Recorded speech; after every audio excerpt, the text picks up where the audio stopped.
it takes years and multiple touch points for you to convince me that I trust you. Lalo na ngayon. Daming scammers, friends, even nga friends mo, di ba? May mga lokohin ka. Lalo na pag pumasok na yung usaping pera.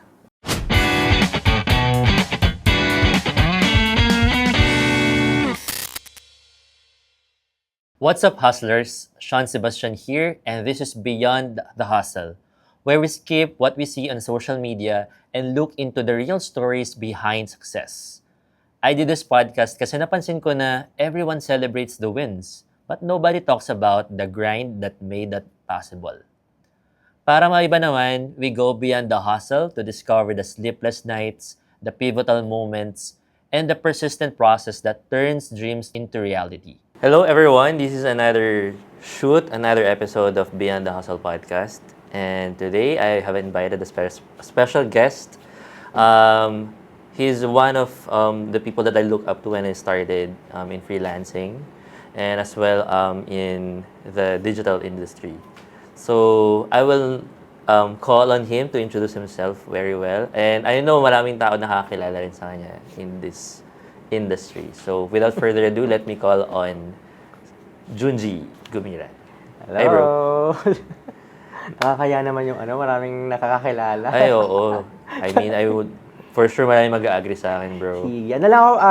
Pakilala lang ako. So, ako si Junji Gumiran. Currently, I'm an online seller. So, nagbebenta at naglalako po tayo ng produkto online. And I think recently, we started penetrating na din retail market dito sa Pilipinas. And hopefully, mag-grow pa. So, aside from pagiging online seller, I'm also training mga aspiring freelancers, marketers, and I also have other programs kung saan nagtuturo naman ako ng mga aspiring brand owner din na mag-launch ng sarili nilang product. So, basically, medyo busy lang tayo. Marami tayong pinagkakaabalahan. So, multi-passionate. Kasi ako, naniniwala naman ako, na hindi naman tayo dapat nakakahon lang sa business, sa isang ginagawa. Okay lang maging multi-passionate. Yes. I agree on you on that totally, bro. Kasi lumaki tayo in, siguro sa batch natin, ng mga millennials, mga trentahin. Like, naka-curve na dapat yung path natin. Very linear, no? Parang yung success natin dapat mag-aral, graduate, maghanap ng magandang trabaho, ma-promote, at mag-retire. Di ba? Parang, on this day of age, hindi na siya nag-work for me and for a lot of people. And for multi-potentialites or talented people, it's really hard to box yourself kasi nalilimit yung growth natin no? So, I totally agree with that, with what you said. Saka, share ko lang. Parang, yung journey ko kasi is from, freelancing, tapos, nagkaroon ng sariling program, nag-train, naging consultant. And then ngayon, I own an e-commerce business. If there's one thing na nami-miss ko talaga sa pagiging freelancer compared ngayon. Kasi nung freelancer ako, I was able to handle many projects. Parang every quarter, iba-iba yung ginagawa ko. Iba yung brands na ka-work ko, iba yung strategy na iniisip ko. Parang ngayon kasi, parang hindi naman sa natatamad ako sa business ko. But I feel like minsan, parang paulit-ulit since I'm handling one brand, products under the same company. So parang medyo may konting umay. And parang 2018 kasi I started freelancing. Ayun yung parang hinahanap ko rin ngayon. So ngayon, parang naghahanap din ako ng iba akong pwedeng pagkaabalahan. And kapag may business ka kasi, sometimes you will feel isolation. No, unlike kunyari nasa freelance ka or working with other people. Kasi ang focus mo lang business mo. Paano mo to i-grow? Paano ka kikita pa? So ngayon, parang ang hinahanap ko is paano ako magkakaroon ng something na ginagawa ko and at the same time meeting other people. So doon pumapasok din yung mga programs ko, building my own community. And for me, it's like going back to the thing I love the most. Yung helping people na matuto with the skills they want or makapag-launch ng sarili din nilang brand. And iba rin kasi na for me, yung you always interact with other people. Yeah. Yung hindi ka nababato mag-isa. Mm. Yep. Kasi parang tingin ko, totoo yun sa mga business owner eh. Yung boredom, no? Nandun ka na sa point na yan, bro. Like, I got you. Kasi I also talk to a lot of people na nasa business na rin. Na nasa point na sila ng buhay nila na, oy, paulit-ulit na. Kahit pa ang dami mong empleyado. Like, you have one brand, you have even multiple businesses. Pero parang nothing that, fills that void. Mayroong void na kailangang i-fill na hindi lang business na makakasagot eh.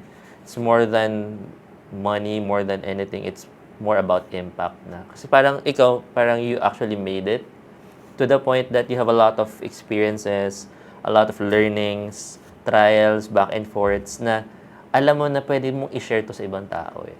And I think that's coming from there. Kaya, nafe-feel mo din na, what's next na sa akin ngayon? Parang ganun eh. So, let me know if that's true. Hindi naman sa, parang, ano bang what's next sa akin? Parang tingin ko, apart from sharing yung success, sharing or teaching them kung paano siya ginawa. Once you are the founder or a CEO of your company, doon papasok yung frustrations na hindi mo rin ma-release eh. Diba? Kasi pag founder ka, hindi mo naman basta-basta sabihin or ikwento lang yun sa mga empleyado mo. Oo, di pwede. Or sa team mo, diba? Parang, pwede. nakakainis na. Ayaw ko na, no? Yes. For me, it's an outlet din. Outlet kung saan there's a community na I can share my frustrations. Yeah. Na I feel, this is a safe space for me kasi for sure, if I have a community of founders, we share the same frustrations eh. We share the same fear, experience, without challenges. feeling vulnerable and being judged by others. Kasi pare-parehas kayo ng pinagdadaanan eh. Exactly. Kaya actually, that's the point of this podcast as well. Na I actually created this podcast not to just highlight yung success ng mga tao, but more on the hustle beyond. Kasi maraming tao pinag-uusapan na yung, mahilig lang pag-usapan yung highlights, yung success, yung wins. But very few actually talk about vulnerabilities, the struggle behind how to get there. Or, hindi kailangan solved na yung mga problema, pero it's there and kailangan na pag-usapan din siya. And by actually, putting it out there, baka may matulungan tayong ibang tao na having the same struggles or problems as well. So yeah, kaya ko siya ginawang gano'n na I won't talk much about, how great you are kasi alam na namin yan. Oh. Pero it's really alam about... mo, nahihiya talaga ako magsasabi mo how great you are. Pero I mean, I'm so happy and I'm so proud of you. Just seeing your success in social media, talagang you're someone that, I know a lot of people will look up to with regards to business as well. Kaya naman, sisimulan natin, no? Di ba wala start? Hindi, storytelling lang, no? Now that we know that, all those things that you are, doing right now, we'll go on to that later on. Pero let's go backward muna. So, mag-time travel muna tayo a bit, no? Sino ba si Junji before all of these things happen? No? So, kamusta ba yung childhood mo? Where did you grow up? And about your family? Feel free to share whatever you're comfortable naman to share, bro. So, yeah, feel free to share your story. So, ako, I grew up kasi hindi kami comfortable na nabubuhay before. And I was the youngest sa 4 na magkakapatid. So, my mother, housewife siya. Minsan kumukuha ng mga racket-racket. Freelancer. Yes, mga freelancer traditional na freelancing. Oo, yan, parang if kailangan ng maglilinis ng bahay, maglalaba, or anything, no? Parang sa mga kapitbahay, yun ginagawa niya para mairaos yung isang araw. And yung father ko naman, security guard siya. So medyo stable yung income ng father ko as a security guard. So, I think ang pinaka-challenge lang kasi, syempre, 4 kaming magkakapatid. Halos mga 2 years lang yung difference namin, yung age gap namin. So, ayun, nagkakasabay-sabay sa gastusin. Nasa elementary ako, high school sila. High school ako, nasa college sila. So, dun proud na proud din ako sa parents ko. Kung paano kaming 4 na magkakapatid na patapos nila sa pag-aaral. Pag-aaral. Kasi, ako nga ngayon, wala nga akong anak eh. Parang, ang hirap pagkasahin ng budget ko. Totoo. Pero sila, paano nila nagawa yun? Parang looking back. Parang grabe rin siguro. Grabe yung sacrifices. Kung paano nila tinatawid yung everyday. And if there's one thing na parang laging ini-instill sa amin ng parents namin, it is really about the importance of education eh. Kaya Okay. siguro ganun lang din yung gigil nila na mapatapos kami ng college. Kasi sila hindi naman sila nagtapos eh. Wala silang diploma, hindi sila nakapag-graduate. So sa amin talagang pinush nila kami na makapagtapos ng pag-aaral kasi they see it as a not necessarily a guarantee no na ikaw ay magiging successful, but at least a ticket to have a better life. Yeah, kasi parang, lalo sa Pilipinas, no, parang diploma gives you opportunities. Parang ganun talaga yung mindset. Until now naman. So, para feeling ko, dahil nga sila, na-experience nila yung lack of opportunities for them, and they would want na ayaw nila ma-experience ninyo yun.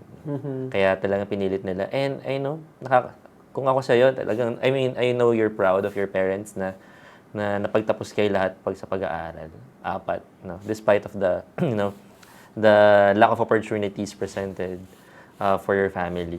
So, growing up, seeing that, how did you grow up, bro, looking at, having that kind of life? Meron ka bang mga aspirations na sana mas mayaman kami, gano'n? Ako, hindi ko nire-regret na ano ba yan? Bakit kasi ako dito napunta sa pamilya na to or sa ganitong buhay? Bakit ba kami mahirap before? Kasi I feel like yung mga challenges, yung hardships, nag-contribute siya to the way I am today. And I am so proud with my parents kasi alam ko na yung mga kinakain namin sa pang-araw-araw, yung mga pinangbayad namin ng tuition fee, yung mga pinambili ko ng books, lahat yun coming from clean money. Yeah, pinaghirapan. Pinaghirapan talaga siya. And naalala ko lang, ito, share ko lang Sige, bro. story. Grade 5 student ako. Grade 5 ako noon. So, ako kasi parang pinupush talaga ako ng parents ko na dapat honor student ka. So, nung elementary, I graduated, first honorable mention. Wow. Nung elementary yung high school naman, I graduated ganun din, nag-first honorable mention ako. Kasi nga, natatakot ako na baka hindi ako makakuha ng scholarship sa college. Kasi nag-aaral kasi ako sa Manila. So sa Manila kasi, kapag honor student ka, magiging madali sa'yo to enter doon sa school na gusto mo. Nakapasok ako sa PLM, so it's a university sa Pilipinas. And hindi yun yung dream university ko talaga. Dream ko talaga yun, UST, mga ganyan. Mga Big Four. Ang mahal kasi ng ng tuition fee. Yeah. Even if may mga scholarship, but not 100%. So medyo mahirap siya. So nakapasok ako sa pamantasan ng lungsod ng Maynila. Okay. So yun, free yung scholarship ko doon. So going back nung elementary ako, as in gigil ako. Na dapat may honor, dapat even nga lahat ng contest sinasalihan ko eh. Okay. Spelling bee, paggawa ng cake, mga science competition. So, very performative. Very performative in a way. So, pero syempre, alam mo, immature pa, ganyan. Parang, nahihiya kasi ako before doon sa trabaho ng nanay ko. Nahihiya ako kasi naglalako siya ng isda. Kasi nga, di ba, yung nanay ko isa freelancer. Parang kung ano Raketera, basically. Raketera. Yeah. Kung anong gawin, so nagtitinda siya ng isda. So naalala ko one thing na medyo talagang hiyang-hiya talaga ako. Kasi nga, as an immature kid. Yeah, grade 5 is like... Diba? Na parang yung trabaho ng mga kaklase ko nasa office, nasa corporate, tapos ang nanay ko ay naglalako ng isda. Sumama kasi ako one time. Tapos, ang dala-dala namin timba. Kasi kumukuha kami ng pinapamili sa Fishport, sa Nabotas. Around Caloocan kami noon eh. Punta kami Nabotas. Binibili namin yung isda wholesale. Okay. Na isang 2 timba. Around mga 30, 40 pesos. Tapos bibenta namin yun 80 pesos, 90 pesos. Doon naalala ko, ang binibenta namin noon, tilapia at saka bangus. Bangus. Kasi ayun yung bestseller Okay. na tinatawag. So, Bread and butter. oo, parang yun yung pinakamadaling ibenta Yun. na isda. Tsaka mura. Tsaka Okay. pwede mo siyang ibenta ng mas mahal. So, doon medyo nahihiya ako pag nakakasulubong ko yung mga kaklase ko. Uy, anong ginagawa mo, Junji? Parang ganyan. Parang may konting, ano ba yan? Ba't pa kasi ako sumasama? Tapos one time, lako yun kumakatok kami sa mga bahay-bahay. Oh. Yung nakatok namin, kaklase ko. Mm. Sabi ko na, ayokong pumasok na nahihiya ako. Mm. Parang before, na-realize ko lang, parang dati kinakahiya ako to. But ngayon, may sarili na akong business. Nakikita ko na kung paano talaga magtinda. Nagtuturo ako sa mga estudyante ko na there's no shame in selling. Na-realize ko na ang ganda pala ng experience na yun. Yeah. Wow. Na dati nahihiya akong gawin siya. Ngayon, proud na proud akong kinakwento siya sa mga tao na dati, nung grade 5 ako, nagtinda kami ng isda. Dati, naglako ako, kumatok ako, door-to-door selling pala ang tawag doon. Yeah. May ganun pala. Ano yun? Door to door? DTD? Door-to-door kasi kumakatok kami talaga sa pinto literal. Oo. Grabe, ang taas pala ng margin namin before. 30 pesos, bibenta namin ng 90 pesos. More than 100%. Di ba? Yan, napakaliit lang ng patong namin sa mga paninda namin. Okay, nice. Ang ganda nun kasi sa core memory, that vivid memory pa rin siya sa'yo hanggang ngayon. Na siguro, it actually have that, effect with regards to your mindset today. Na maybe that triggered you in some way na, I'm not sure kung naisip mo siya before kasi pwedeng ganun, may pattern or subconsciously, nagtitinda kami ng isda ngayon. Parang, to the point na parang, kailangan mag-aral ako mabuti para hindi lang ito yung gagawin ko. Parang, although magandang memory siya with regards to business background, pero with the grit and yung passion mo to be performative, to be honorable, kinukwento mo kanina. I think that's one also of the things that nag-i-stem yun or pinanggagalingan yun. Na ginusto mo rin magkaroon na something, better opportunities kaya gusto mo mag-aral na mabuti. Tama ba? Well, aside from that, there are moments in my childhood and habang lumalaki ako na ayaw ko. Na may mga situations na I don't wanna participate in. Parang ayoko to for me. Kasi nung college ako, yung mga kapatid ko, umaalis na yan eh. Oo. Yung parang ako na lang yung naiiwan sa bahay. Sa bunso ka pala. Diba, sa bunso. Ako na lang yung naiiwan sa bahay. Pag nag-aaway parents ko, ako doon. Wala akong magawa. Parang, syempre mga kapatid ko, may mga pera na yan, nagtatrabaho na, ako naiiwan ako. And even growing up, naging goal ko talaga na gusto ko yung mama. Okay. And it is not because gusto ko ng magandang yate or malaking mansyon or kumain ng masasarap na pagkain. Nagtrabaho ako talaga. Tinrabaho ko siya.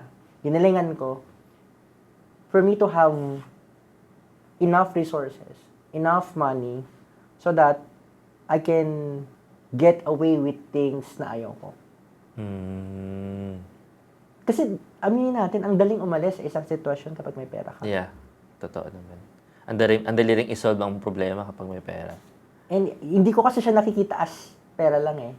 Having enough money, not necessarily sobrang daming pera. Enough lang, no? Having enough money allows us to have options. Na hindi lang ito yung gagawin mo, dyan ka lang. Kasi wala ka naman capacity eh. Wala kang resources eh. Totoo. And iba yung magagawa sa'yo with your life, the way you enjoy your life, if marami kang options. Totoo. Kasi karamihan ng mga tao ngayon, no choice daw sila kung bakit ganun yung ginagawa nila or wala silang option kaya yun lang yung trabaho nila or yun lang yung status nila. Napakagandang reflection. And siguro hopefully hindi lang sa iilan yun. Marami. Kasi aminin natin na ang hirap ng buhay sa Pilipinas. Totoo. There are Filipinos talaga na wala talaga silang choice. Totoo. But hopefully dumating sa kanila yung time na yun. For sure, darating yun. Sana dumating sa kanila yung time na they will have options na. Ang ganda nun, kasi parang, I like what you said na kaya mo gustong yumaman kasi you just want to have more options.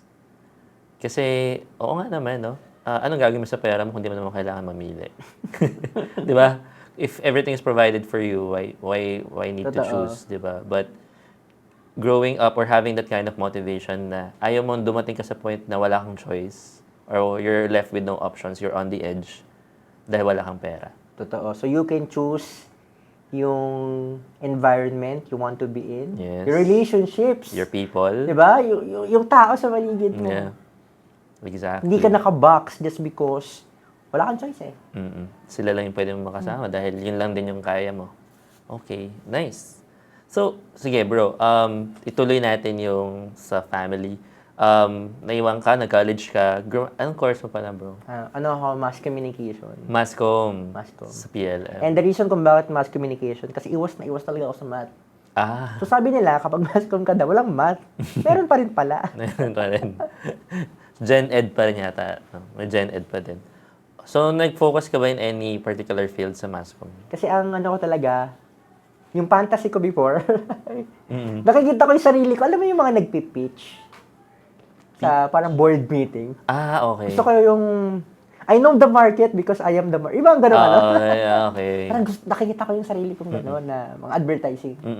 Advertising agency. So, nasa advertising side. Mass communication kasi marami kang pwedeng ano eh. parang Focus, di ba? Puntahan. Yeah. Pwede kang sa broadcasting, pwede kang sa PR, Marketing. sa advertising. Though marketing, I think separate ano siya eh. Separate course siya. But parang I'm eyeing talaga on broadcasting eh. Broadcasting. Kaya lang kasi parang medyo na-expose ako during my internship. Sa Na daw journalism. pera. Oo. Maliit daw. Parang it takes years yata para kumita ka ng matino. But for me kasi at that time, syempre ka-graduate pa lang ako. Ay, magka-college pa lang ako, di ba? And ang goal ko at that time is matulungan talaga agad sila parents. Yeah. Okay. So inisip ko, okay, mag-masscom ako, then pasok muna ako sa mga advertising agency kasi doon daw yung pera. Wala rin palang, hindi rin pala malaki. Kasi sa Pilipinas ka tatrabaho. Ganun pa rin pala. Okay, sige. So, graduate ka as, Masscom student. How's your urgent work? Naghanap ka ba agad ng trabaho pagka-graduate mo? Naghanap ako, pero ang hirap kasi makahanap that time eh. Can I ask what year? 2013. 13. Okay. Sobrang hirap. Sobrang dami kong inattendan na interviews. So, walang tumatanggap kasi sa akin. Kasi nga, they're looking for experience. Yeah. Yung iba naman, naghahanap ng magandang Big 3, mga Big 4. Big 4. Na Exactly. school. So, parang okay naman yung school ka. Ba't ganun? Ba't hindi nila ako parang Scholar kinoconsider? naman. Hindi Ibig ako sabihin, tinatawagan. good. Umabot pa ako sa point na in-a-day, 3 yung inattendan kong interview. Tapos I feel like during that interview, walang mag-hire sa akin. Tapos dumaan ako sa isang call center or BPO company. Sobrang tempted ako. Though I am not against with na mga nagtatrabaho sa BPO. But syempre hindi ko kasi nakikita yung sarili ko na nag-work doon eh. Isip ko, mag-apply na kaya ako dito kasi kailangan na ng pambayad ng wifi. Alam mo yung feeling na uuwi ka ng bahay. Kasi wala kang ginagawa eh. Yung nakaupo ka, tapos paparinggan ka ng parents mo na, wala pa bang tumatawag sa'yo? Wala ka bang interview today? 6 months bago ako makahanap ng trabaho. Yung nasa top 20 ko na company, wala, in-erase ko na lahat yun. Kung ano na lang yung mag-appear sa LinkedIn during that time, very popular. Si LinkedIn, hindi pa ganun kalaki rin yung digital opportunities. So lahat office talaga. Puro, pa din, parang job street pa din. Mabot sa point na tinanggap ko na sahod, first job ko 11,000. Para lang may ginagawa ako at kumikita ako. Graduate ka niyan, ha? Graduate ako noon. College grad. Tapos may babayaran ka pang mga government, kaltas, no? Tapos yung 11,000 pala, akala ko talaga dati, kapag ang sahod mo 11,000, kung 2 gives yan, di ba 15 saka 30, 5,500. Parang ang natanggap kong malinis mga 3K per sweldo. Per quincenas. Per quincenas. Bakit? Ang dami palang kaltas. may mga SSS, may mga PhilHealth. PhilHealth tax. Hindi ko alam yung ganun pala. Ang lala, no? Pero, nung nalaman mo yun, parang, was the time na parang ayoko na to? Or tanggap mo pa na gano'n lang siya? Hindi naman. Kasi before wala naman akong parang ikaw compare ba? Wala ka pa Diba? namang point of comparison. Masaya lang ako na nakakatanggap ako ng 3 to 4K per Tapos, quincenas. the mere fact na may trabaho ka na. Oo, Feeling tsaka- mo, meron ka ng value. Productive ka, parang Oo. feeling mo nakakaambag ka kahit pang wifi. Yes, oo. Okay, so, gano'ng katagal doon sa first work mo na yun? First work ko, 6 months ako. Kasi hindi ko kaya talaga. Parang, Advertising related na siya. ano siya, events naman siya. Events. So, parang sobrang nakakabagod niya and I feel like hindi ako para sa ganoong environment. So, I started looking for another job. So, na-hire ako after noon as marketing or brand assistant.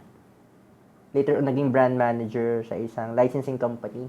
And ito, medyo happy na ako kasi tumagal ako dito ng 3 years Kasi dito, I was able to work with the brands I love. So, nandun yung One Piece, Pokemon, Oh, mga anime, anime. Blizzard, NBA. Parang growing up, lumaki ako sa mga, sa mga brands na to Parang I'm a fan, lalo na One Piece, tsaka Pokemon.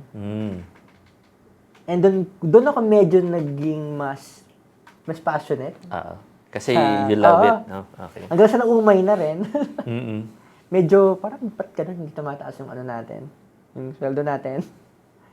So, masasabi mo ba, based from that, masasabi mo ba na probably malaking factor ng umay is kapag hindi mo na-meet na yung financial goal mo?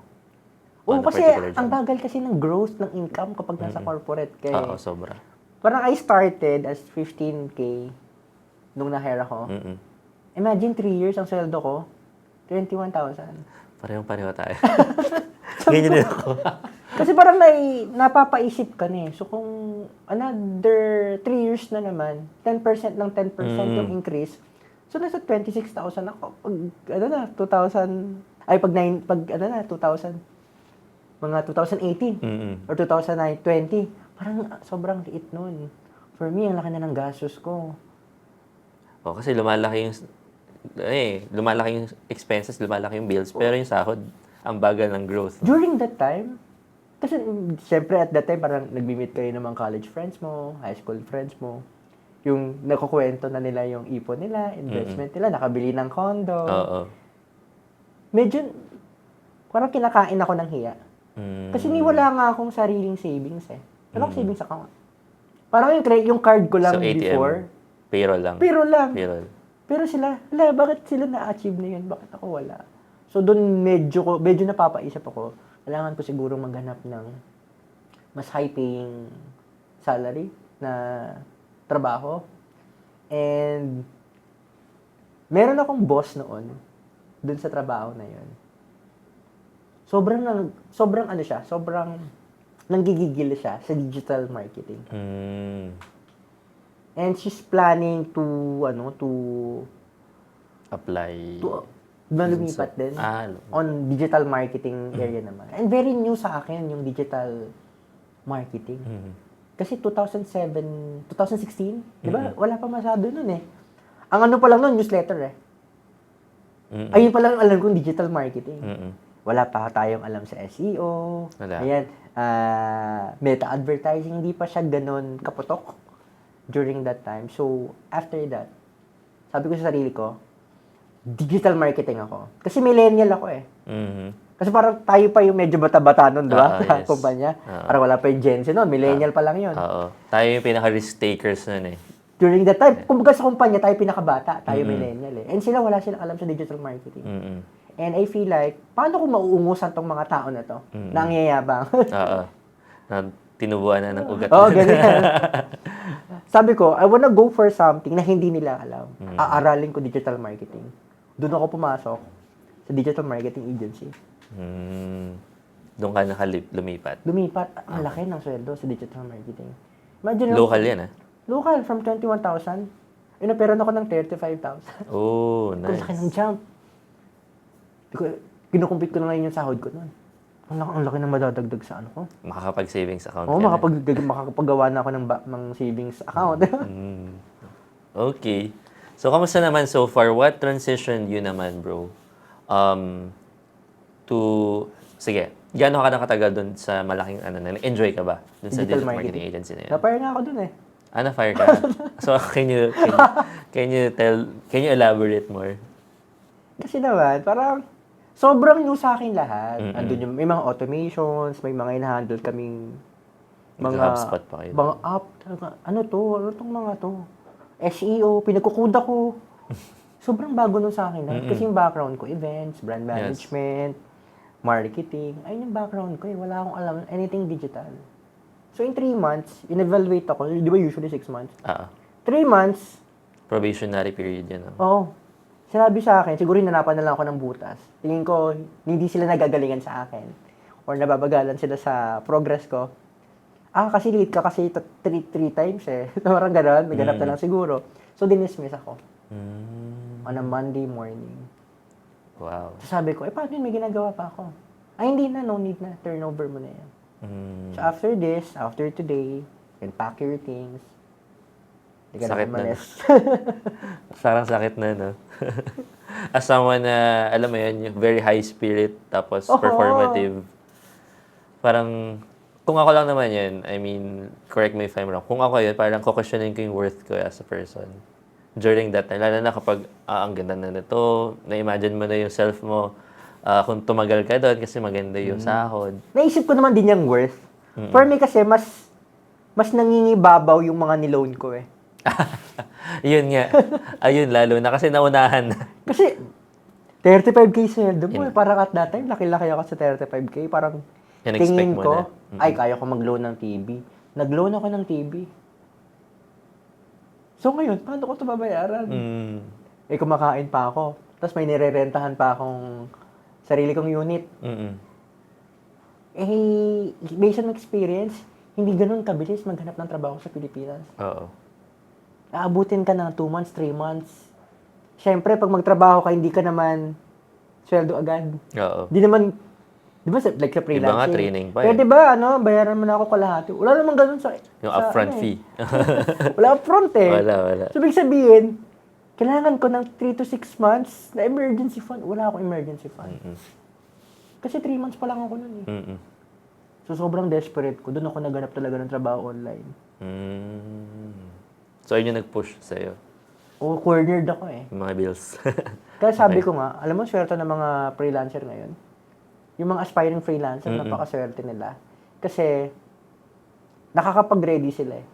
Yes. Kung sila ay nasa corporate job and they wanted to transition as freelancer, they can enter freelancing paunti-unti. Habang sumisweldo, if they plan to resign later on. May safety net pa din. Diba? Like sa atin kasi, I'm not sure if ganun ka din. Ako, during my time, wala akong choice. Kailangan kong humanap ng trabaho, kahit ano na lang. Kahit may anything 20,000, 25,000, papatusin ko. Kahit nga 15K eh. Kasi kailangan ko to survive. Kailangan may makain ako next month. Kailangan may mapambayad ako sa nirerentahan kong unit. Yung loan ko pa. Siyempre, yung parents mo, tatanungin ka din. Lalo na kung nagbibigay. Manti kasi ako nagbibigay sa kanila. Kung asan yung iaabot mo, hanapan ka pa ng ganyan. Siguro sinerte ako na at that time, after kong ma-fire on a Monday morning, that week nakahanap ako ng trabaho. That day din? Same day? Not that day, but that week. That week? Okay. Na-hire ako as virtual assistant. Parang lahat ng paggawa nyo, gagawin ko. Papost sa social media, mag-edit ng video, magawa ng website. Pag hindi ko alam, kunyari may papagawa sila, tapos hindi ko alam kung paano siya gagawin, whatever it takes, kailangan magawa ko siya. Kailangan alam ko siya. YouTube University. YouTube, nakalkal ko. Lahat ng mga Udemy courses. Di ba? May mga libre yan eh. Lahat yun inaral ko. Kahit pati kaya mo ba itong gawin? Kahit hindi ko alam kung paano siya gawin, sabihin ko, yes, kaya ko yung gawin. Okay. Nice. Kasi wala eh. Desperate ka. Kailangan mo ng pera. Kailangan mo ng pambayad. Kailangan mo mag-survive. And luckily, yung first client ko, ang sweldo ko, 25,000. Okay. 500 USD around that time. 500 US dollar. Tapos ano pa yan, kinukuha ko pa yung sweldo ko sa Palawan Express. And ang sarap ng moment na yon kasi nga, cash eh. Cash. Oo. Cash ko siya nakukuha. Oo. Tapos wala pa masyadong taxes nun. Parang, hindi ko pa naisip mag-register ng tax kasi parang, Self-employed. kakasimula ko pa lang eh. Tapos wala akong masyado pang binabayaran na gastos, laptop lang. Pangkape-kape ko lang. Hanggang sa after that, sunod-sunod na. So, Sunod-sunod na continuous ka client pa naghanap ng client. Oo, kasi na-realize ko na Kaya naman. ang dami ko pang oras within that day. Mm-mm. Parang morning, work ako. Afternoon, wala na akong ginagawa. Okay. Sarap, no? So, parang from that part, na-fire ka, pero within that week, nakahanap ka naman agad ng, tapos tuloy-tuloy na siya. Tuloy-tuloy na. Sa awa ng Diyos. Okay. So, kamusta naman yung journey as a freelancer na during that time? Nag-enjoy mo na siya? And what makes you keep going na tuloy-tuloy na? Malaking consideration ko pa rin kasi talaga bumalik sa corporate eh. Iniisip ko, siguro 3 months, 6 months, babalik ako sa corporate. Sobrang tempted ako. Ipon ka lang muna. Ganyan. But one thing talaga na nagpa-stay sa akin as freelancer is, ito baka petty to ha, I feel like hindi na ako sanay na nag-alarm clock. Kasi, ayun yung something nung nasa corporate ako na sobrang dreadful talaga ako. Yung pag tumutunog na yung alarm clock mo, kahit na ayaw mo pang tumayo, kailangan mo nang maligo kasi malilate ka. During nung freelancer ako, kumikita na ako ng first 6 months ko, kumikita na ako ng 75K. Tatlong client na yun. Parang, ang consideration, kung makakahanap ba ako ng work na kaya magbayad sa akin ng 75K, na tulad ng sinasweldo ko ngayon. Pangalawa, kaya ko pa bang mag-commute ulit? Kasi hindi na ako sanay mag-commute eh. Nasa bahay ka. Bahay lang ako eh. And, makakahanap ba ako ng work as flexible as this? Meron ba bang work sa corporate that I can enjoy the same freedom I am experiencing that time? So, my answer was no. Okay. Parang wala yata. Oo. And doon na, inabot na ako ng taon. Kailangan 20 years ka muna sa kumpanya bago ka mo achieve yung ganong sahod eh. Parang inabot na ako isang taon as freelancer. On my second year, doon na ako nag-grow pa eh, as a freelancer, mas lumaki na income ko. Parang, okay, final na to, hindi na ako babalik sa corporate. Okay. Ito na to. Alright. Love ko na itong ginagawa ko. Love ko na freelancing. Okay. So, during pandemic ba yan o pre-pandemic ba? I started freelancing 2000. Na-fire ako 2017 eh. Okay. So, yung first 6 months ko as freelancer, 2017. Then, 2018, doon ako mas nag-niche pa. Kumbaga, from VA, I started choosing one skill na. I started offering Facebook ads. Facebook ads. Okay. So, media buying na. Media buying na siya. Okay. And, I feel like kasi, at that time, wala pa masyadong nag-offer ng ganung service. So, very rare. And mas madali siyang i-offer sa clients internationally. Kasi before, puro international ba client ko eh. 2019 lang talaga ako nag-focus on local client. Okay. So, nag-media buying ka na, tapos basically, continuous naman yung clients mo nun. Personal mo or magkaroon ka na rin sarili mong team, nag-outsource Wala ka pa. na rin? Personal Parang clients. nagkaroon ako ng team around 2020. Pandemic Doon ako na. nagkaroon ng small team. Kasi doon na pumasok yung malaking client. Kasi nung international yung client ko, may cap eh. Yung rate. Yung rate. From $500 to $1,000. Nahihirapan akong itaas yung aking rate. So, nung pumasok, yung 2019, nag-focus ako on local e-commerce client. Nabasag lahat ng ng myth ko about local. Kasi, meron akong isang community nun na sinalihan. The Freelance Movement Tribe pala. Wala masyadong naglo-local. parang medyo may fear na kasi barat, pangit magbayad, pangit Low katrabaho, ballers. walang pera sa Local. lokal. Sabi ko, try ko nga. Doon ko na-realize when I tried pursue mga local client and particularly mga e-commerce businesses, doon ko na-realize na it's not about international or local. It's really about ano ba yung value that you can provide sa client na to. Na itong client na to, whether it's local or international, makes sense for them. Diba kung mag-charge ka ng 50,000, but matulungan mo sila to have additional 1 million to 2 million per month, that makes sense for a client to pay you 50,000 or even 100,000. Yeah. Kaya nga nung 2020, I started kasi teaching na din. Kasi marami na rin nagtatanong. Co-coaching ka na about your Actually, skill. accidental lang yun yung pagko-coach ko. Hindi Okay. talaga siya intentional. Kasi umabot din sa point na parang every day, ang dami ko nare-receive na question sa inbox ko.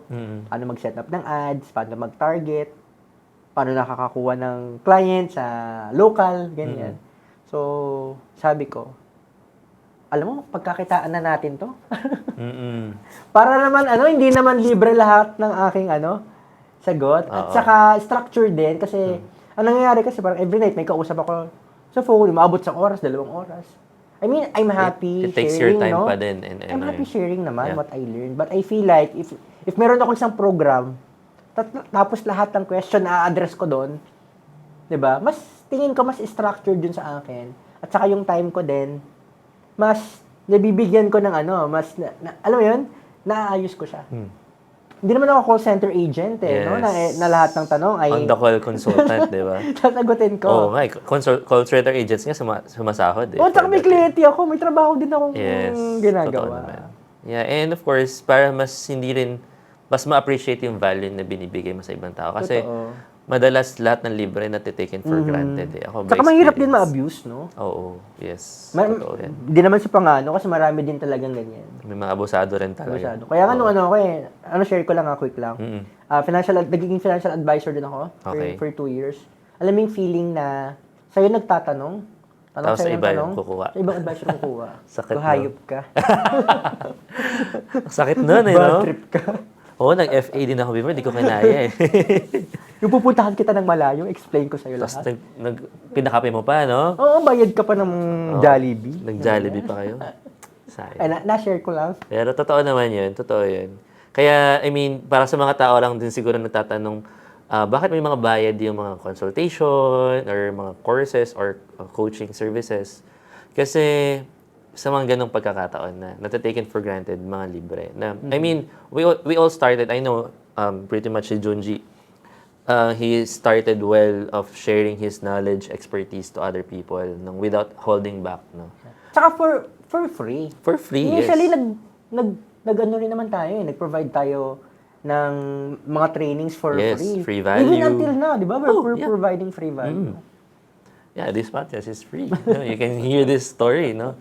But yeah, definitely, you have to actually know the boundaries between worth and value talaga. So, kaya yan, baka lang may mga, kasi, rin siya, tabo rin siya, bro, ngayon. I mean, lalo na sa Reddit, no? Like, pag may mga courses Alam mga daw. taga-Reddit fans ko dyan.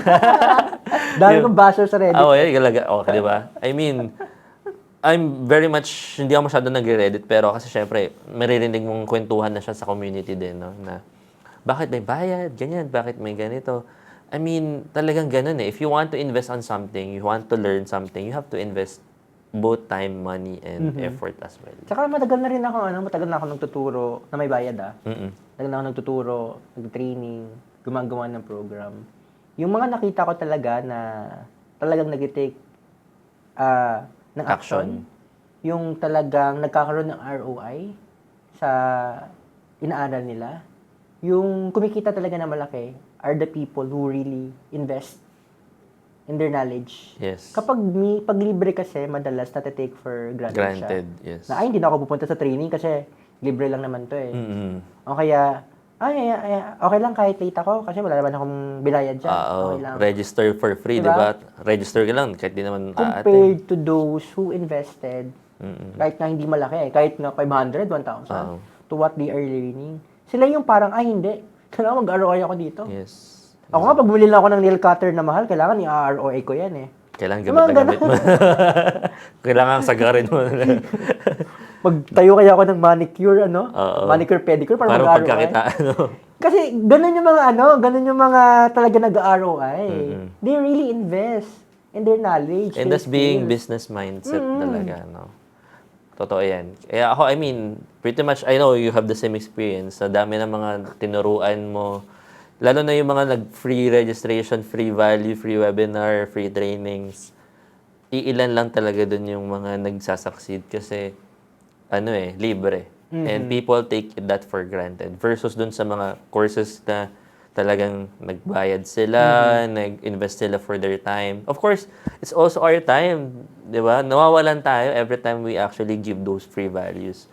But, again, dun sa mga tao nag-invest, sila talaga may mga totoo yan, may mga ROI talaga. In different, different ways, whether with that for mindset, kadalasan syempre money, Kasi you get what you actually invest for pa rin. So, yun lang. Sana rin yung mga nakikinig ngayon, ma-break natin yung ganong klase ng pag-iisip na we always take for granted mga free na bagay. Lalo na sa industry na to. Even in business di ba? So, you understand, sa inyo, di ba, sa mga products, sa e-commerce, may namimigay ng mga free values. Pero definitely, it's asking for ROI. And ganun din, no? Ganun din sa atin. Kung mag-i-invest ka sa isang bagay, kailangan ma-ROI mo siya. So, yun lang naman. Very basic pero mahalagang maintindihan ng mga simpleng tao yan pagdating sa negosyo. So, ayan. Continue natin, bro. Coaching ka na, kumikita ka na dyan. We're able to, I would assume na-achieve mo na yung 6 digits na monthly mo na ceiling. More than that. Yeah, I think more than that nung 2021 kasi I was able to put up a small team na. And we are managing multi-million account na rin. Okay. So, syempre, if you are producing money for a business, malaki rin yung nababayad kasi sa amin. Yes. Oo. Okay. So, we would assume during that time, doon ka na rin nagkaroon ng first million mo or way back that pa? Yes, 2021, na-achieve ko yung aking first million. Okay. In my bank account, In your bank account. Parang ganito pala yung feeling na may million ka. And before, parang pangarap mo lang siya na sana maging, di ba? Nung bata tayo, gusto ko maging milyonaryo. Oo. But pag nandun ka na pala, pag na-hit mo na yung 7 figures sa bank account mo, doon mo marirealize kung gaano kaliit ang 1 million.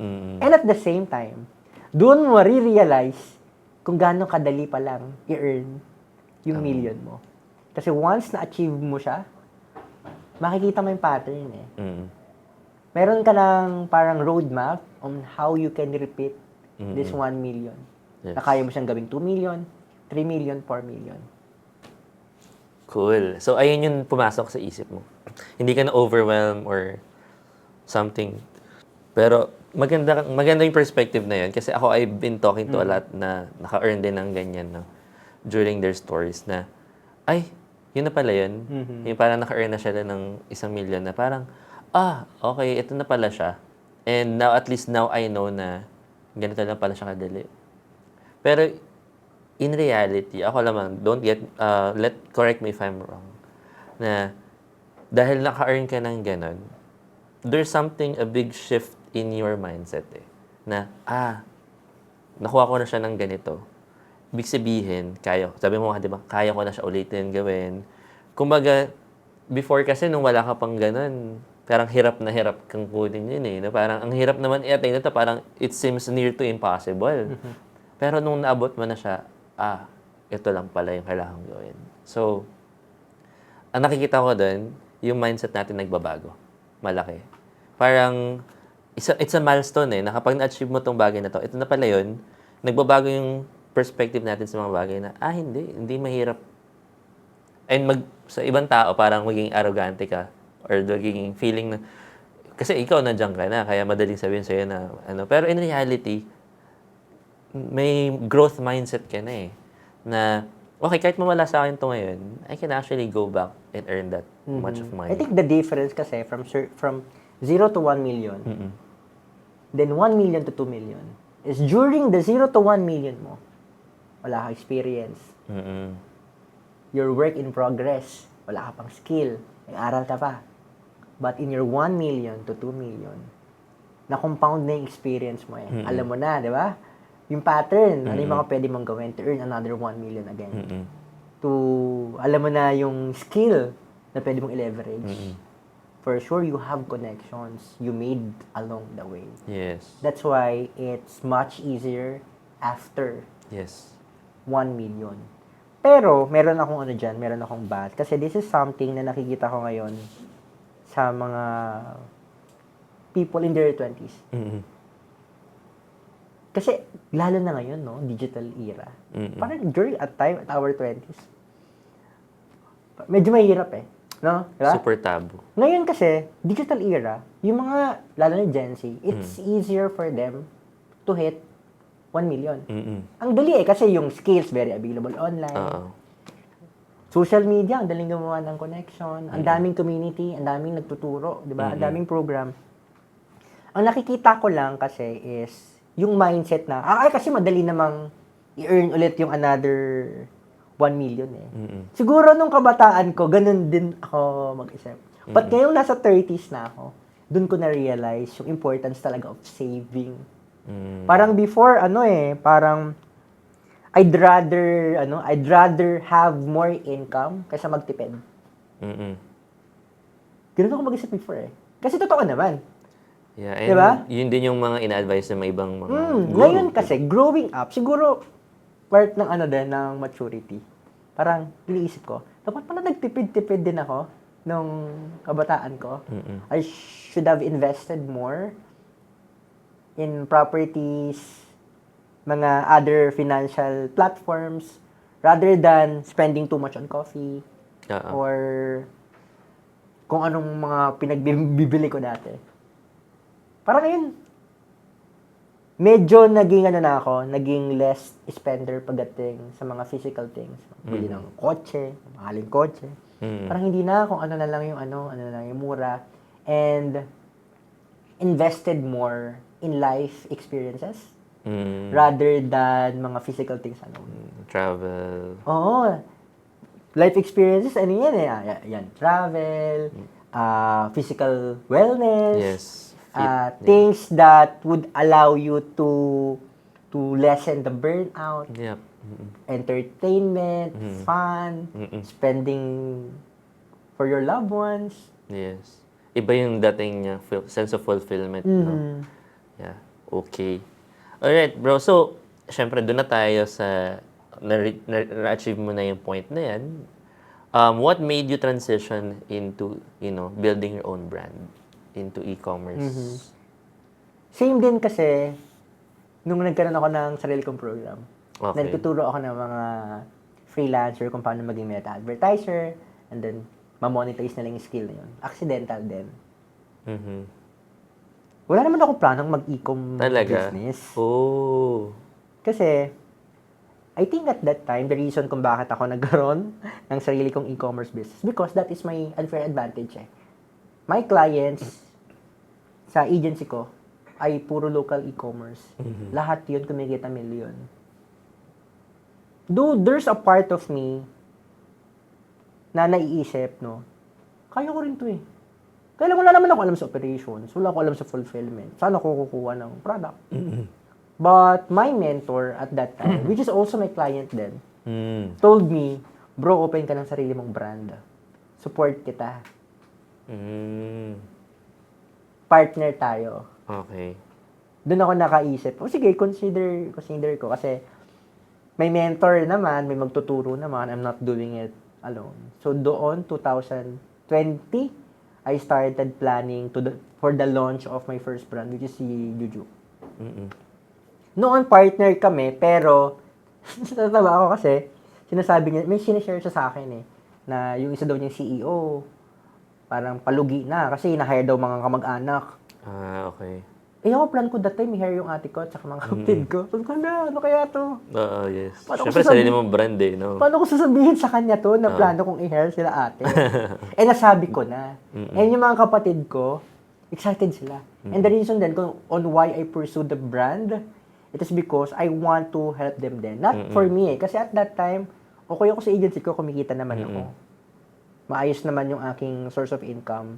Pero sila kasi, that's parang magpa-pandemic at that time. Parang maraming tanggalan, maraming nawawalan ng work, kasama sila doon. So I pursue the brand because gusto ko may trabaho sila. Gusto ko, ayun yung maging source of income nila. Not for me naman talaga. Naging confident ako again because I have a mentor. But I told my mentor, okay lang ba na akin na lang ito? Hindi na kita gagambalain. Help mo na lang ako. Mabait yung mentor ko eh. So, despite me telling him na hindi ko kasali dito, ako na lang, umukay siya. Tapos tinutulungan niya ako, even until now. Then 2021, nag-launch kami ng sarili kong e-commerce wellness brand. And bad trip. Okay, why? Kasi pandemic. Oo. 2020. Sabi ko, kamalas-malasan nga naman. Ngayon pa talaga nagkaroon ng pandemic. Pa-launch na yung brand ko. So, paano what's your workaround? Wala akong choice eh. Nandun na, produce na. Kailangan ko nang ibenta. Pandemic nagbebenta ako naglo-launch ako. Parang sinong business owner ang makakaisip ng ganon? So fortunately, since medyo mahirap yung retail at that time, dun putok talaga ang e-commerce. Swerte ko rin pala, Oo, kasi lahat online nung time na yun. Dun ko na-realize na lahat ng parang feeling natin mali. Parang, ano ba nangyayari, no? Parang, it also happens on your favor. And ilang beses kong na-prove yan. Oo nga based on your mga stories mo, no? Na parang, di ba, natanggal sa trabaho. One closed doors diba? opens up another better one. Kaya ngayon, pag iniisip ko, pag may kamalasan akong na-experience, kapag nade-depress, na-stress ako sa mga nangyayari, ay, may ibang plano sa akin. Nire-redirecta naman ako nito. So, I look at it at a different perspective na. Rather than, keeping yourself or trying yourself to control everything. Oo. Ganda, no? So, kamusta naman yung brand mo ngayon? Ayun, sa awan ng Diyos, in God's grace, 5 years na kami. Wow, congratulations. And we are expanding. Nasa e-commerce kasi kami nag-start That's our core. We have our own website. Nasa marketplaces din kami sa TikTok. And then, this year, we started distributing na to some retailers din. So, pwede na nila mabili on Though, paisa-isa lang kasi overwhelming. And medyo mahirap din on inventory kasi syempre kapag ikaw ay nasa retail, that means another capital. Kailangan marami kang capital. So, iniisa-isa lang namin sila. So, currently, nasa 3 retailers na kami as we record itong podcast na to. But our goal this year is to be in 10 different retailers. Wow. So, mga big retailer brands yan for sure. May mga ilan na big. But, of course, we're not also closing doors then from small to medium retailers. Okay. Kasi even nga, small pharma, kahit isang branch lang, okay lang din sa amin. Okay. Alright. Kasi ako nakikita ka na kayo sa ibang... Kasi may mga retailers sa kami nakita ko sa Heyday eh. May mga retailer kami na mga clinic, isang branch lang. Yung iba, mga fitness center. Okay. And okay kami kahit pa isa-isa. So bro, any significant struggles or, siguro mga pinagdaanan mo when you're trying to build your brand? Kasi sabi mo kanina, may mentor ka, di ba? Although, ginagabayan ka pa rin naman yan till now. Pero, meron ka bang parang significant, parang challenge na pinagdaanan mo as a brand owner ng isang e-com brand? Hindi pinagdaanan but more of laging dinadaanan. Parang hindi siya natatapos. Okay. And parang unti-unti, na-accept ko na part siya ng process of building a company. Which is yung control. As in, wala talaga akong control sa mga nangyayari. Ang hirap. Like for example, Nagkaroon ka na ba ng lugi or like nasiraan na ba kayo ng mga stocks? Ganun? I think more of frustrations kasi from my agency, di ba? Galing ako agency eh. Mm-mm. With small team lang, controlled ko lahat eh. Ah. Diba? From client Manageable siya. acquisition, diba? Na-manage ko lahat eh. Client acquisition, performance ng mga projects. But sa business kasi, like ngayon, ang laki ng team ko. I have around 50 to 60 people. Tapos ang daming nangyayari sa ekonomiya, di ba? Oo, yeah. Hindi mo controlled yung buying power ng mga consumer. Tapos yung mga government requirements, dagdag ng dagdag. Yung platform fees, hindi mo alam kung ano ba. Gusto nyo ba kaming kumita? Or hindi mo na alam eh. Parang pinapatay nila yung mga e-commerce Totoo. business. So lahat yun hindi ko controlled and that frustrates me. Mm-mm. Ito yung mga yung mga patong-patong na pahirap talaga sa aming mga online seller na lumalaban ng patas. Ang hirap eh. Unang-una, wala kaming say. Sinabi ng government, kailangan ito ng additional requirement kasi kailangan sa platform. Kukomply kami. Mm-hmm.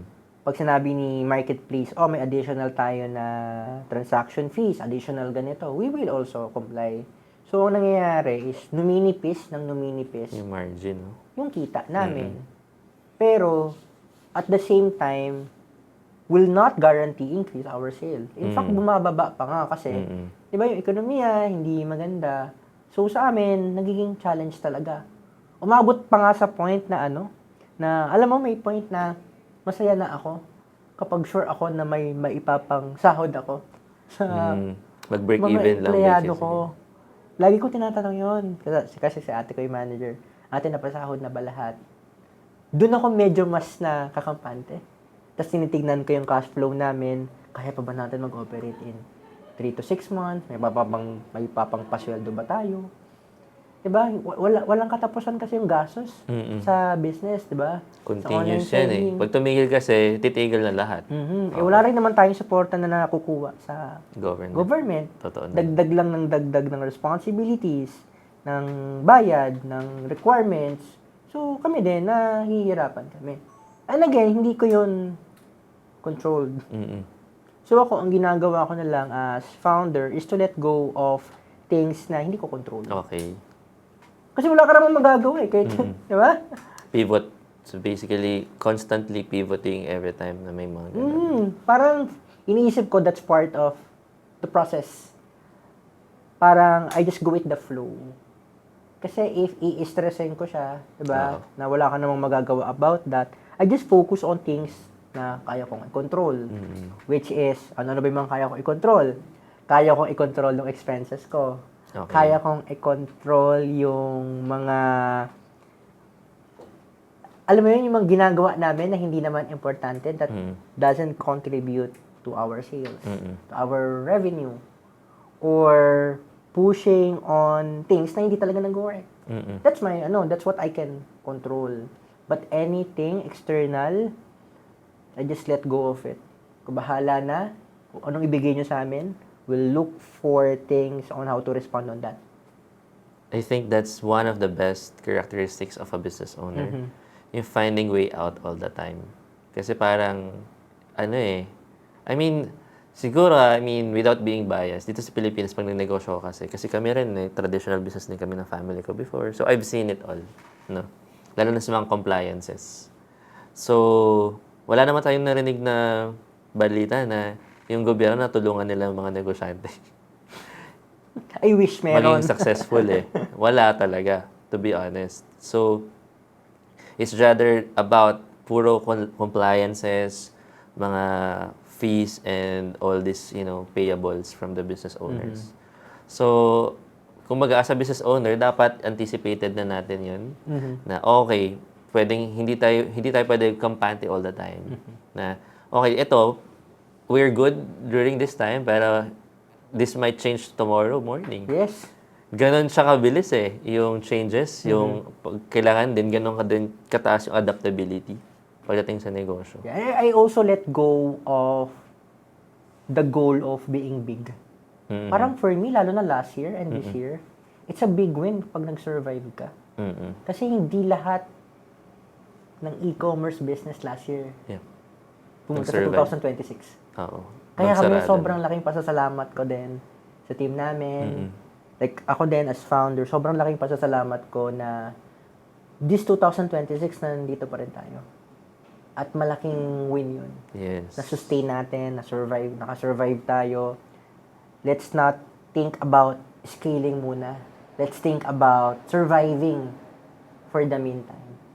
As long as hindi tayo na nai-stress, nababaliw, di ba? Kung paano gagawin natin. Yung mental health natin, okay pa din. For me, that's a big win as a founder.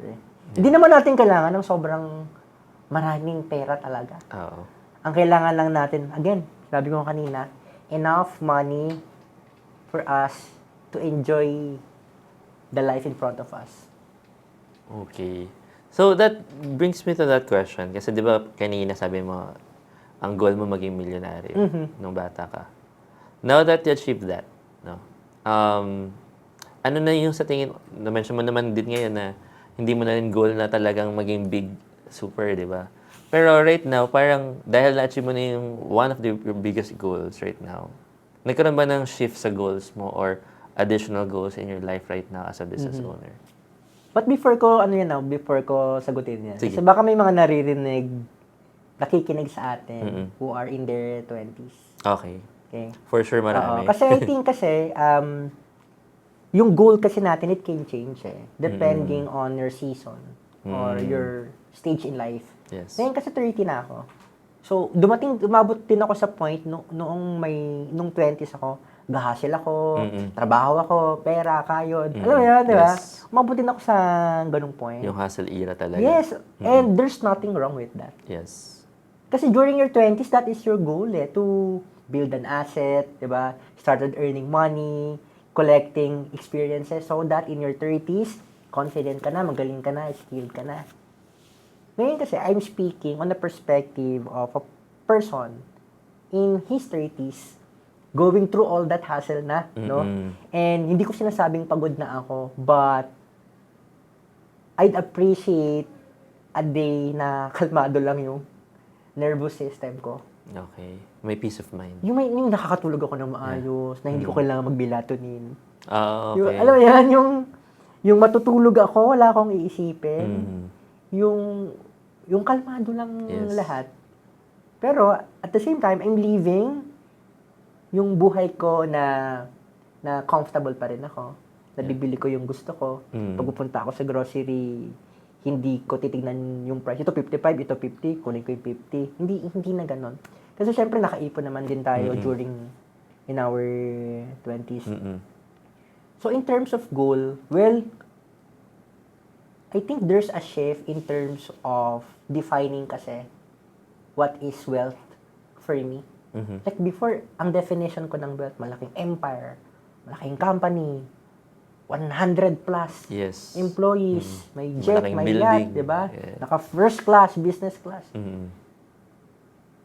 Ay yung definition ko before ng rich ng wealth. Siguro in my 30s, nagkaroon siya ng shift in terms of my definition. Kasi umabot ako sa point na kumikita nga ako, may pera nga ako, pero hindi ako makatulog sa gabi. Laki ng eyebags ko. Kape ko 3, 4 in a day. Mas na-appreciate ko ngayon yung earning enough and at the same time, enjoying yung life. Yung if kailangan kong pumunta sa park in a Friday afternoon, work yon. Or kailangan kong mag-book ng trip to Japan. Kasi I feel like going to Japan na hindi ako nakatali sa business ko. O kaya I want to meet people or friends mamayang gabi na hindi ako nakababad sa laptop. So this is something I appreciate ngayon. And I feel like ito pala yung gusto ko.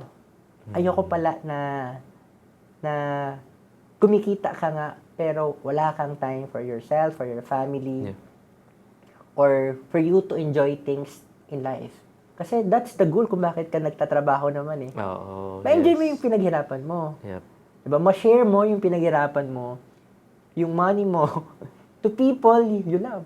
Mm. Diba? To spend time with them. Hindi yung ipon ka nga ng ipon, pero wala ka namang life experiences. Yes. Wala kang You're always connections. absent sa family Diba? gatherings. You don't have connections Yeah. with people around you. Yes. Wala kang natutulungan. Parang sa'yo lang lahat. Totoo. Ganda nun. Ang ganda nun. So, now that, yun na yung, currently, you're in that kind of, that's your definition of being rich na. So, siguro to wrap up our discussion, or your story, meron ka bang any significant story that you would want to highlight pa or to share for our viewers as well? Wala akong maisip, but siguro, kasi medyo, yung mga sinabi ko ngayon, parang feeling ko masyado siyang idealistic, positive, etc. Mm. Pero kasi, if there's one thing I would like to share din sa mga nakikinig sa atin, especially, for sure marami kang business owners na, na nanonood ngayon. It is,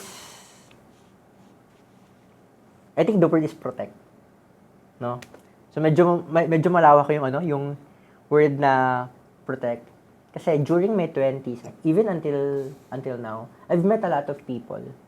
And before, kasi ako medyo may pagka-people pleaser before. Parang I always look at people as good people. Okay. Ngayon ganun pa rin naman, but with reservations. Okay. So every time I see or I meet new people, by default, I don't assume that they have good intentions. So medyo medyo negative. But for me kasi, by having that perspective sa akin, napoprotect ko yung time ko, yung business ko, yung relationships I have, napoprotect ko yung mental bandwidth ko din. Kasi if you will try to please everyone, allow people enter in your life na parang, sige na, ikaw bahala, di ba? It will do harm sa'yo in long term eh. Yeah. I'm not saying don't trust people, wag kang maging mabait sa kanila. Yes. Diba? It's for me important na by default, you always protect. And ito last na, lalo na sa business. Sa business kasi, people na katrabaho natin, I prefer to be good rather than to be kind. Magkaiba kasi siya eh. Kapag kind ka kasi, babait ka sa lahat. Diba? Especially sa employee mo. Yeah. And doon na sisira yung boundary, na abuse ka. But if you are kind, if you are good, you are good to everyone. That includes to yourself. And aminin natin, madalas, diba, we're not good sa sarili natin. Diba? Exactly. Inuuna natin yung iba. Inuuna natin ganito. Bahala na ako. Lalo na kapag may people pleasing pa rin diba? in your... Diba? Kahit ako na yung mahirapan. Wag lang kayo. May ganun tayo eh. Minsan nga, kunyari, manglilibre ka. Pag sa kanila, ang sarap ng pagkain mo. Pero pag ikaw mag-isa ka, magdidelata ka na lang. Di ba? May mga ganun eh. Messianic attitude. So, now I prefer to be good rather than to be kind. For me, mas sustainable siya. Mas mapoprotect mo yung boundaries mo. Yung respect, mabibigay mo siya sa lahat. And most of all, mas mapoprotect mo yung business mo. Lalo na pinaghirapan mo yan. Yes.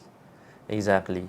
I love what your last words na sinabi mo. It's really about self-respect and for business as well, no? Like, yung business mo kasi, people will come and go. But your business, yan yung sinimulan mo eh. I mean, very few in our lifetime na makakakilala tayo ng mga tao talaga who genuinely care for the success of your business, na hindi magka-come and go. Kasi most of the time, ganun talaga eh. And that's a reality that we cannot control. Pero kung along the way, dahil respeto mo sa iba, napabayaan mo yung sarili mo. Diba? And protecting your business also means protecting them. Your good employees. There are good employees, there are bad employees.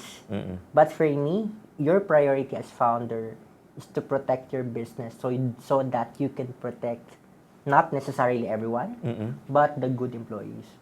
The people who work hard para matulungan din yung business. Yes. Oo. Gusto kong follow-up question lang kasi I like that thought no? Like, how do you handle yung mga bad employees? Like, how do you manage them? Bad employees? Yeah, like, for example, bad hires. Sa akin kasi, How do you deal with that? very ano na ako ngayon very ma-document na ako ngayon. Kasi before, sanay talaga ako mag-hire ng freelancer. Oo. Kasi galing ako agency, Yes. di ba? Parang lahat, Kakilala, friend of di ba? friend. Di ba? Ganun, yeah. Parang lahat yan, messenger lang, call lang, Mm-mm. chat lang. Ngayon lahat yan, may paper trail, may documentation, may reporting, may every quarter, every 6 months na alignment. It is because hindi lahat ng empleyado mo na akala mo mabait sa'yo in front.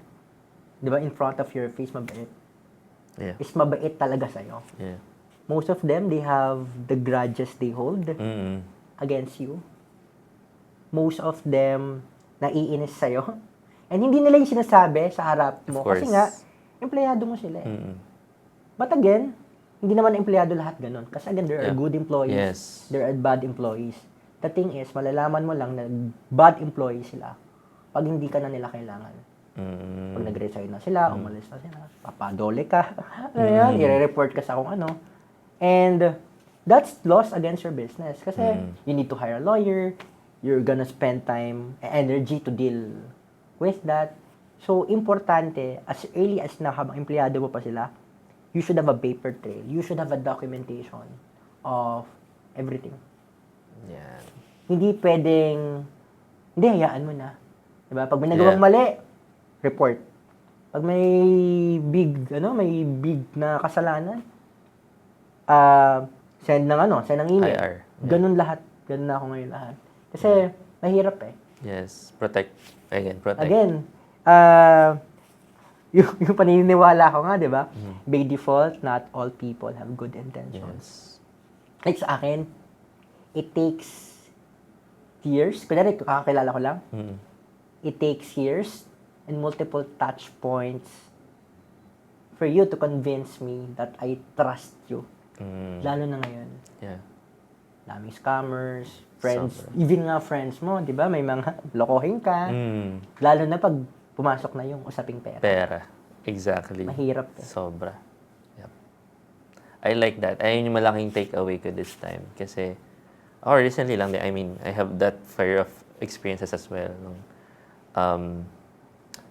People who mukhang mabait sa simula, pero, ito pala yung mga, may mga hidden agenda pala itong mga to. No? Parang, galing pala to sa kadiliman. Actually, unpopular nga siya eh.